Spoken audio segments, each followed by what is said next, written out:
पाकिस्तान को छोड़कर champions trophy की सभी टीम का एनालिसिस हो चुका है। जो टीम सबसे ज्यादा मजबूत नजर आ रही है, जाहिर है उस पर व्यूज ज्यादा आएंगे। तो फिलहाल औसत व्यूज के मामले में वो टीम है ऑस्ट्रेलिया। इसमें भारत का नाम भी होता अगर संजू सैमसन और करुण नायर इस टीम का हिस्सा होते, लेकिन ऐसा हुआ नहीं। विजय हजारे जो कि एक वनडे फॉर्मेट टूर्नामेंट है, उसमें 389 की औसत से रन बनाने के बावजूद करुण नायर को टीम में सिलेक्ट नहीं किया गया। इसके अलावा भारत के लिए पिछले 2 साल में वनडे के सबसे सफल गेंदबाज मोहम्मद सिराज का भी नाम इसमें नहीं है। इसके अलावा सूर्य कुमार यादव, नीतीश कुमार रेड्डी को भी पिक नहीं किया गया। तो क्या अंदरूनी सियासत की वजह से बाहर हुए हैं करुण नायर? और क्यों आखिरी वनडे और आखिरी T20 में शतक लगाने के बाद भी नहीं लिए गए संजू सैमसन? जानेंगे और भी बहुत कुछ आज की इस खास वीडियो में। नमस्कार दोस्तों, क्रिक माइंड पर आपका स्वागत है। भारत की चैंपियंस ट्रॉफी की टीम को लेकर बहुत सी ऐसी आवाजें उठ रही हैं जिनका राब्ता उन खिलाड़ियों से है जो इस टीम का हिस्सा ही नहीं है। संजू सैमसन, करुण नायर, वरुण चक्रवर्ती, मोहम्मद सिराज और नीतीश कुमार रेड्डी, ये वो खिलाड़ी हैं जिनकी टीम में चुने जाने की संभावना तो थी, लेकिन इनका पत्ता कट गया। तो हमने सोचा क्यों ना एक प्रॉपर एनालिसिस करके आपको बताया जाए कि आखिर मसला क्या है कि इन सभी को टीम में जगह नहीं मिली, बावजूद इसके कि इन्होंने कोई औसत दर्जे का प्रदर्शन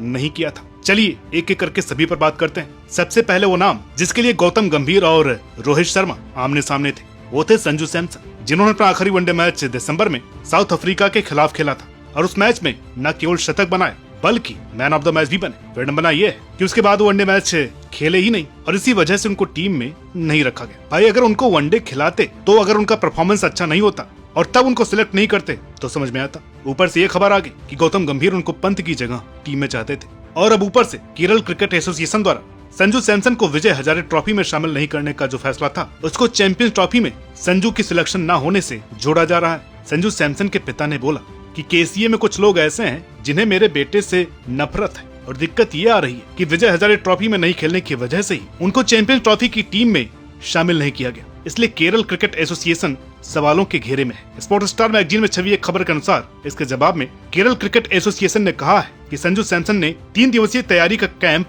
अटेंड नहीं किया था और केसी के प्रेसिडेंट जयेश जॉर्ज ने मीडिया को बताया कि यह एक बल्लेबाज तय नहीं करेगा कि वो जब मन चाहे तब केरल के लिए खेल ले। इंडिया टुडे को दिए गए इंटरव्यू में सुनील गावस्कर ने बताया कि एक मुश्किल निर्णय है जो बल्लेबाज लगातार शतक पर शतक बनाता जा रहा है और इसके बावजूद उसको टीम में नहीं लिया गया।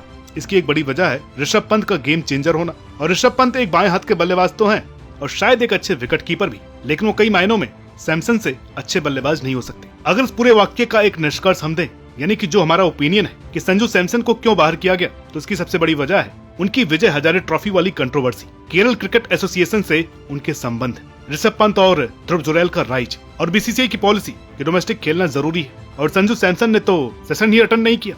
अब बात करते हैं विजय हजारे ट्रॉफी में शतक पर शतक बनाकर बीसीसीआई का दरवाजा खटखटाने के बावजूद भी टीम में एंट्री नहीं कर पाए करुण नायर की। सबसे पहले देखते हैं कि चीफ सिलेक्टर अजीत अगरकर ने क्या बोला है। उनके अनुसार जो बल्लेबाज डोमेस्टिक में 700 से ऊपर की औसत बनाते हैं, हमारी उनसे बात हुई, उनकी परफॉर्मेंस पर कोई संदेह नहीं है, लेकिन इस वक्त में इंडियन टीम में जगह बना पाना थोड़ा सा मुश्किल है। जो खिलाड़ी चुने गए हैं उनकी औसत 40-45 के बीच में, लेकिन दुर्भाग्यवश आप सभी को 15 सदस्यीय टीम में शामिल नहीं कर सकते। जिनकी परफॉर्मेंस अच्छी रही है उनको किसी खिलाड़ी के इंजर्ड होने या फॉर्म खराब होने पर कंसीडर किया जाएगा। हालांकि करुण नायर ने बताया कि वो अभी भी भारतीय टीम में वापसी का सपना देखते हैं। आपको बता दें कि विजय हजारे ट्रॉफी में इस साल विदर्भ के लिए खेलते हुए करुण नायर पूरे टूर्नामेंट के हाईएस्ट स्कोरर रहे हैं, जहां उन्होंने 8 पारियों में 390 की औसत और 124 की स्ट्राइक रेट के साथ 779 रन स्कोर किए हैं। हिंदुस्तान टाइम्स को दिए गए अपने इंटरव्यू में करुण नायर ने बताया कि ऑब्वियसली भारतीय टीम में वापसी की पॉसिबिलिटी आपके दिमाग में रहती है। अगर आप देश के लिए खेलना चाहते हैं तो आपको सपने देखते रहने होंगे, लेकिन मेरे मन में बहुत सारे थॉट्स हैं। सपने,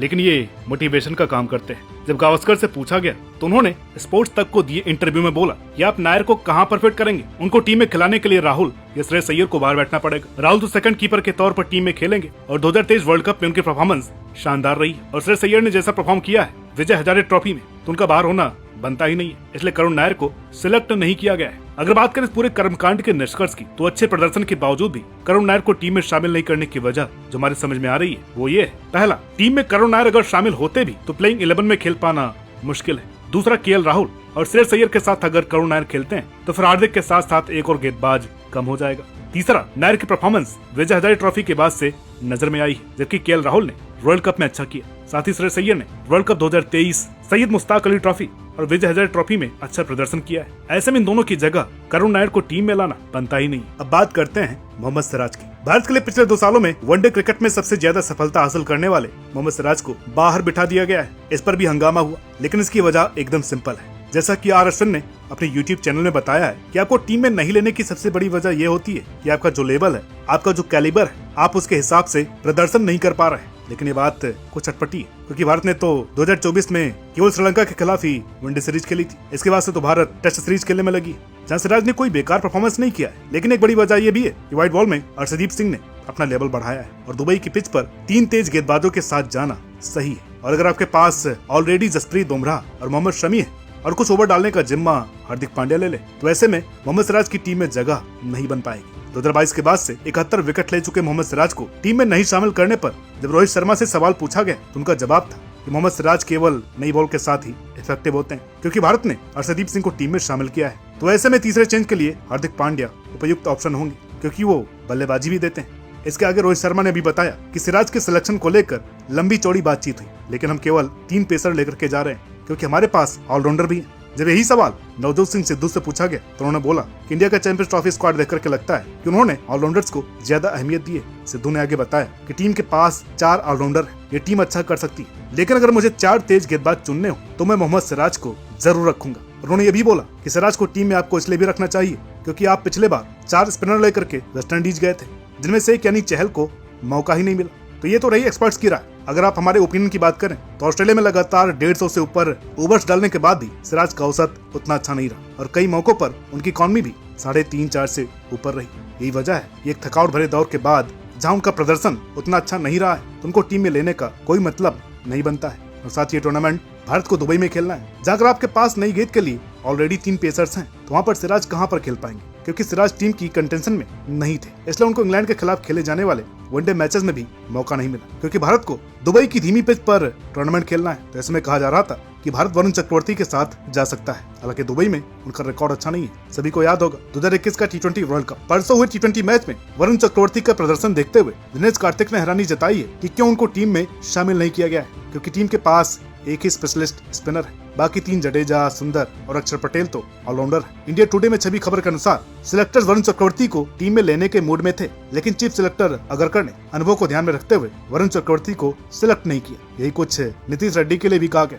2023 वर्ल्ड कप में जब हार्दिक पांड्या को इंजरी हुई तो उनका बैकअप नहीं मिल पाया, यानी कि एक ऑलराउंडर नहीं मिल पाया। इसलिए इस बार भी बीसीसीआई पर सवाल उठ रहे हैं कि उनके पास अगर नीतीश रेड्डी के तौर पर एक अच्छा बैकअप ऑलराउंडर था तो उनको टीम में शामिल क्यों नहीं किया गया, जबकि उनका डोमेस्टिक सर्कल में प्रदर्शन अच्छा रहा है और उन्होंने ऑस्ट्रेलिया में भी अच्छा ही खेल दिखाया है, खास करके कि तब जब वो उनका पहला दौरा था। अश्विन ने बोला कि अगर नीतीश रेड्डी टीम में होते तो नंबर 8 पर बल्लेबाजी करते और कुलदीप 9 पर। उसके बाद 2 तेज गेंदबाज होते, यानी भारत को 4 बॉलर और 2 स्पिनर खिलाने का मौका मिलता। अश्विन ने आगे बोला कि गौतम गंभीर नीतीश रेड्डी से ज्यादा वरीयता सुंदर को इसलिए देते हैं क्योंकि सुंदर को वो एक बेहतर बल्लेबाज मानते हैं। हालांकि अश्विन की पहली बात तो सही है कि नीतीश रेड्डी को हार्दिक के बैकअप के तौर पर होना चाहिए, लेकिन मसला उनकी दूसरी बात से, क्योंकि ये भी गारंटी नहीं है कि सुंदर प्लेइंग 11 में होंगे ही, और अगर होंगे तो इसलिए होंगे क्योंकि दुबई की धीमी पिच उनको मदद करेगी। सिराज और नीतीश रेड्डी क्योंकि तेज गेंदबाजी करते हैं तो सारे मैच दुबई में होने वाले। यही वजह है कि दोनों का चयन टीम में नहीं हुआ है। अगर यही टूर्नामेंट सीना देश में होता तो दोनों टीम के अंदर होते